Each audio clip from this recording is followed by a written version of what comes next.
I thought I would talk about something that I've been thinking about for the past few days. And what prompted me to think about this was the hearing assist that I set up here in my listening room that I talked about in the last video. And I should probably go into a little bit more detail that I actually left out in the last video about how I have this set up, because it's working really well for me. And it pointed out something that I thought was interesting. Okay, so everything that I listen to comes from my computer, okay?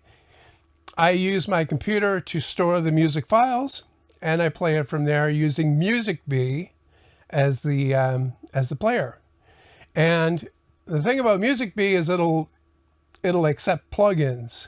So when I set my thing up here, the super tweeters to boost the high frequency range, that sounded great, but I thought I could do better by actually compressing the signal as well, because that's one of the things that a hearing aid does. It limits the amount of dynamic range coming in, because my hearing is damaged. That's a given. Like that's never going to be undone. Okay, so I've got to work with what I have to make it as good as I can. And while listening and trying various things here, I installed a plugin on MusicBee, and I ran the signal through that, and I was able to fine-tune that to get a response that, to my way of hearing anyway, sounded almost perfect, or as perfect as it possibly could be. Because, okay, let's go back a bit. Now, I set this room up 3 years ago, almost 4 years ago now.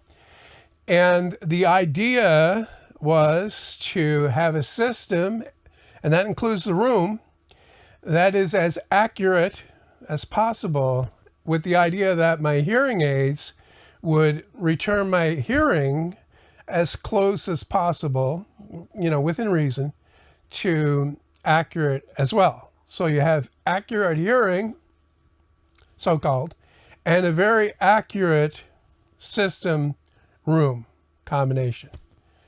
And I did that.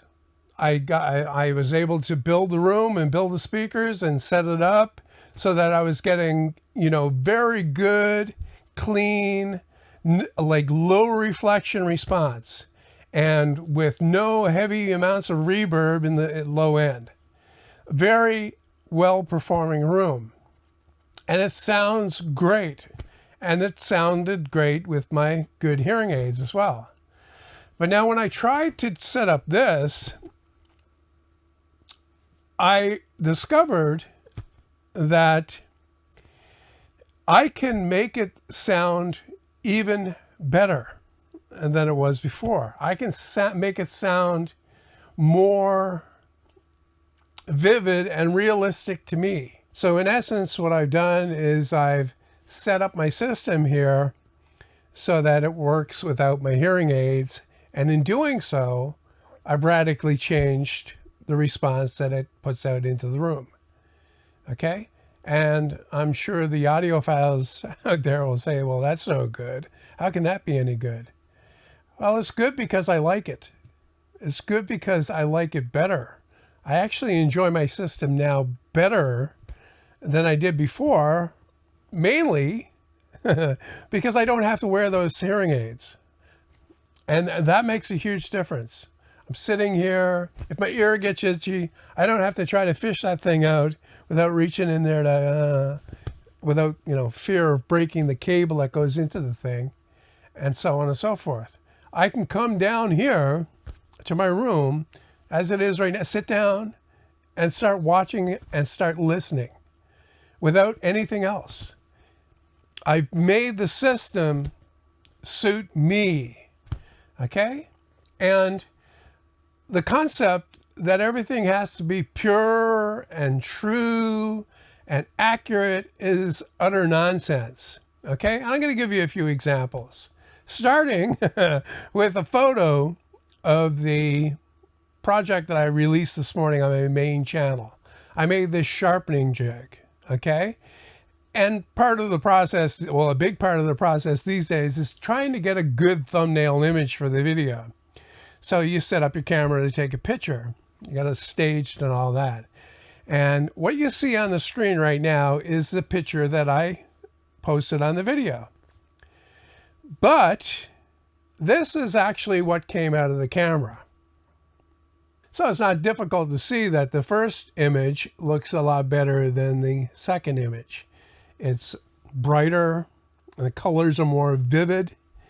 Okay, the grain of the wood stands out more.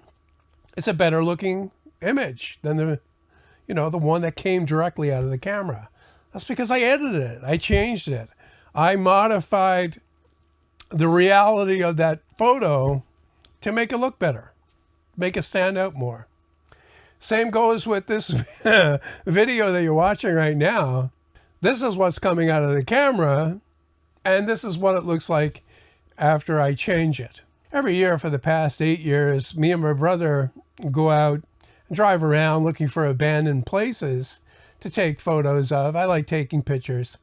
And you go to the location, you see what you see, and then you try to capture that with the camera, and then you come home and you're looking through the photos, and they're almost always disappointing because the camera doesn't capture what your vision is picking up. Okay, first of all, your vision is almost completely objective, but it has way more dynamic range than any camera does these days. Also, your vision is somewhat influenced by your state of mind, your thinking, your mood, the place, the location. And audio, like your hearing, is way more influenced by that, okay, than your vision ever would be. But this first picture is of a schoolhouse that we found, and this is what it looked like to me on the scene. However, this is what it looked like from the camera. Here's another one from the same schoolhouse. I lined up the camera in the front, pointing upwards to get that gable. And this first one is how it looked to me, standing there, taking the photo. And this next image is what came out of the camera. So what is it I'm trying to say here? I'm trying to say that there's no such thing as accurate and faithful as far as this stuff is concerned, or at least there should be no such thing in your mind. The bottom line should be your enjoyment. I made a video a few years ago because I do woodworking mainly, right? And I talked about tool reviews. I don't do tool reviews, but a lot of guys do. And I said the best tool review is the one based on ergonomics, where you take the tool and use it for an hour and see how it feels to you. Because very much like I said about speakers in a price range, there's not going to be much variation between like a hand tool that's at this price compared to the next one. Power tools, the same thing. I was speaking actually more specifically about battery powered, power tools.